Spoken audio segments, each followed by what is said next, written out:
Aaron Hernandez was an up-and-coming NFL star in 2013 after being drafted to the New England Patriots just 3 years earlier.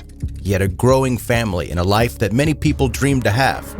But as we know, not everything is as it appears. And Aaron Hernandez's life was definitely not as it appeared.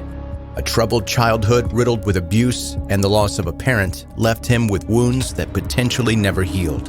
And he would end up finding himself in jail, facing multiple criminal charges and a life in prison, away from his fiancée, his baby daughter, and football.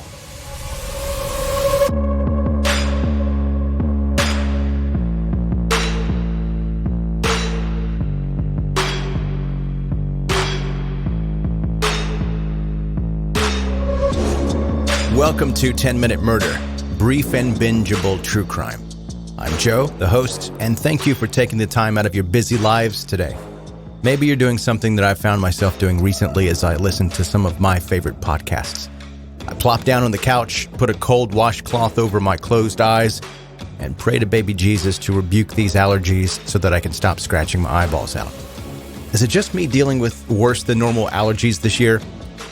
I hope so, because I wouldn't wish this on anyone. If you find yourself listening in that position, I'm sorry. But also, welcome. As you're listening to the story today, please take a second to look at where you're currently listening and subscribe to 10-Minute Murder.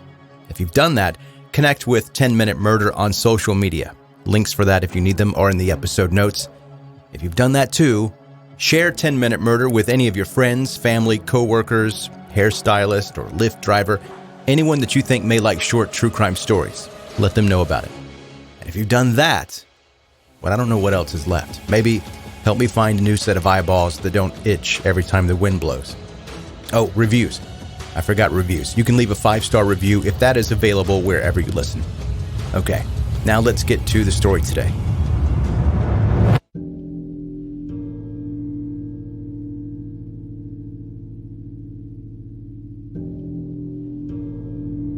Aaron Joseph Hernandez was born November 6, 1989 in Bristol, Connecticut, to Dennis and Terry Hernandez.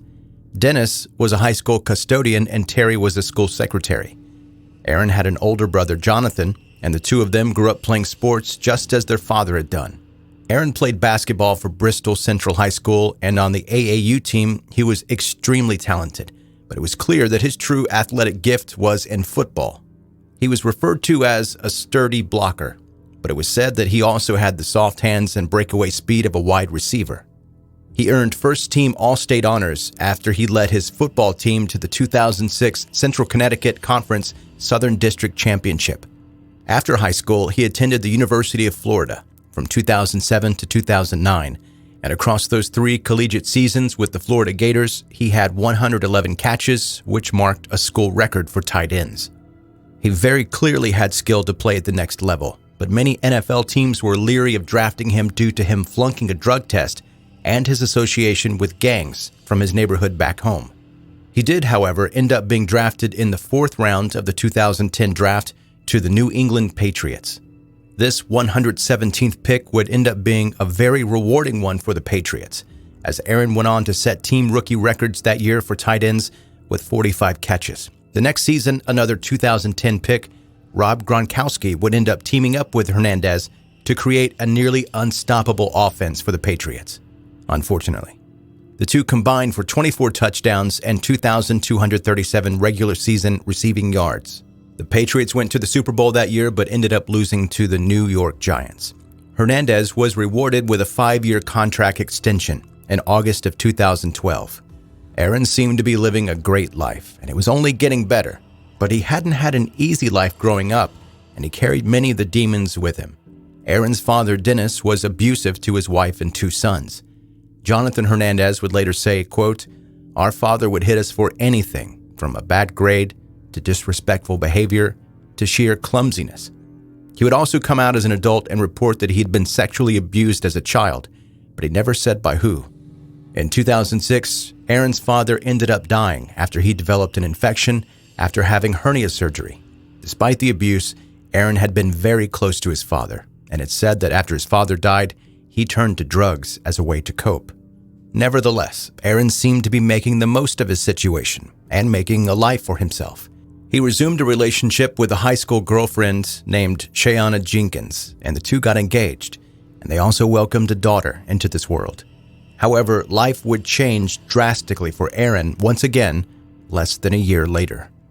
On June 17, 2013, Odin Lloyd was seen leaving his home at around 2:30 a.m. with Aaron Hernandez and two of Hernandez's friends, Carlos Ortiz and Ernest Wallace. They were in a rented silver Nissan Altima. While in the car with Hernandez, Lloyd texted his sister, quote, "You saw who I'm with?" And when she asked him who, he responded, "NFL," which she would later say she knew was Hernandez. The next day, Odin Lloyd's body would be discovered by a jogger at an industrial park in North Attleboro, Massachusetts. He had been shot multiple times. The industrial park was only about a mile from Hernandez's home. Odin Lloyd, like Hernandez, was an athlete. He played semi-pro football for the Boston Bandits. He was a linebacker and wore the number 53. At the time of his death, he was working for a landscaping firm and was only 27 years old. Odin had been dating the sister of Aaron's fiancée, Shayana. He was described as an extremely funny guy and was always a class clown. His sister spoke of him saying, quote, "Anybody who knows my brother would say that he's just a funny guy. He's very respectful. He never really disrespected anybody." Hernandez was almost immediately identified as a suspect in the death, and the police searched his home on June 18, 2013, just one day after the body was found. Police ended up coming back 4 days later and searching his home again. Evidence quickly pointed back to Hernandez, but that didn't stop him from trying to impede on the investigation by destroying his cell phone and the surveillance footage from his house. Police still had enough evidence to arrest Hernandez just 9 days later, on June 26, 2013. He was charged with the first-degree murder of Lloyd and 5 weapons-related charges. He was held without bail. Not even 2 hours after his arrest, he was released by the New England Patriots. Aaron's arraignment would provide more details on evidence and perhaps a motive for the murder. It was alleged that Hernandez was upset at Lloyd for talking with a couple of his enemies during an event out at a Boston nightclub. Surveillance footage from the industrial park showed the Altima was there at the time of the shooting, and footage that police did manage to get from Hernandez's home showed him arriving with a gun shortly after. In addition to this, the same .45 caliber casings that had been discovered at the crime scene had also been found in the rented Altima and at Hernandez's condo. As Hernandez sat in jail waiting for his trial to begin, more allegations about him began to surface. A man in Florida accused him of discharging a weapon that had caused him to lose an eye. An investigation also started for a drive-by shooting that had occurred the previous summer, in which Hernandez was a suspect. Wallace and Ortiz, Hernandez's friends, were also indicted in connection with the murder, and they both pled not guilty. Hernandez's fiancée was also indicted on perjury charges and pled not guilty. She had been alleged to have lied to a grand jury and to have disposed of evidence. Odin Lloyd's family filed a wrongful death lawsuit against Hernandez in December of 2013 while he was awaiting trial. Just a month later, unsealed court documents revealed that Hernandez was possibly behind the barrel of an unsolved double homicide from July of 2012. The families of those two victims also filed wrongful death suits against Hernandez in February 2014, both seeking $6 million. In May 2014, Hernandez would be indicted on multiple other charges: assault and battery due to an altercation he had with another inmate a few months prior, threatening to do bodily harm to someone who worked at the jail from an incident at the end of 2013, and the 2 murders from 2012 were among the charges. He pled not guilty, and his lawyers stated that he was innocent of these charges and looked forward to his day in court. The trial began January 29, 2015 in Massachusetts. Shayana Jenkins testified at the trial after receiving immunity. She testified that he told her to dispose of a box from their home. She claimed that it reeked of marijuana, but she didn't want to know exactly what was inside of it. She said she concealed the box with their daughter's clothing and then threw it away in a random dumpster, but she couldn't remember exactly where. The prosecution argued that it was more than likely the murder weapon inside that box, which still had not been recovered.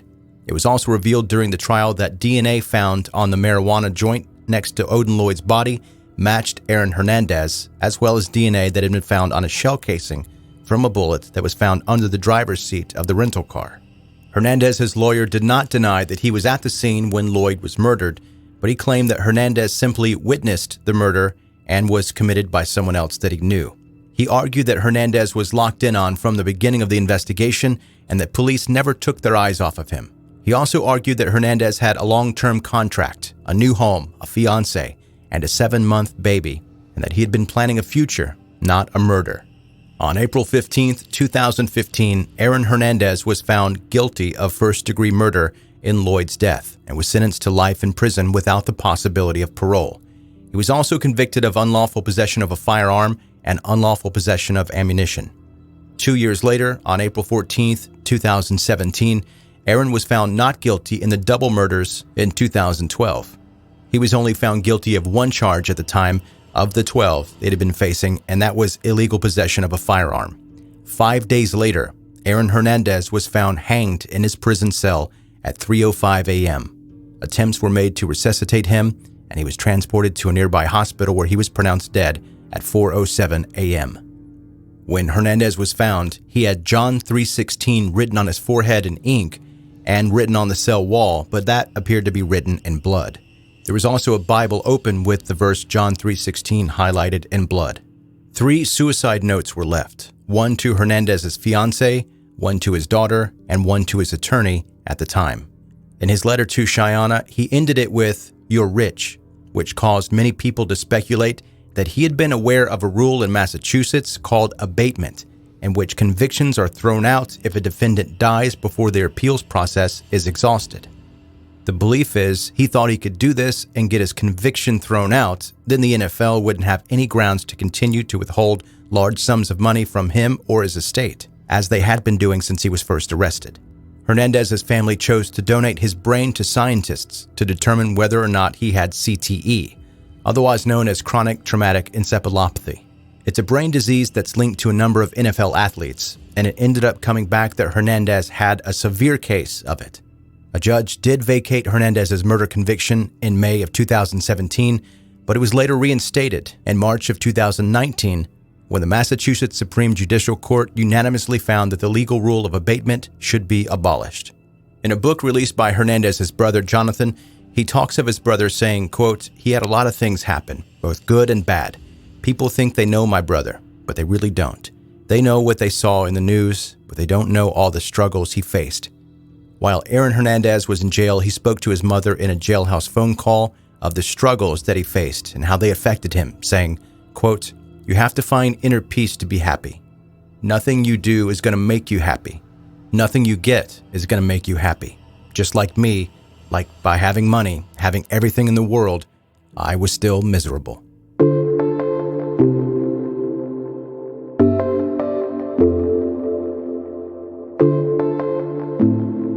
That's 10-Minute Murder for today. Brief and bingeable true crime. I really appreciate you listening today, and as I said at the beginning, I'm not going to repeat all of that, but I will say to be sure you're subscribed to 10-Minute Murder so that you don't miss a single new episode when it's released. Thanks for listening. Be safe and make good choices.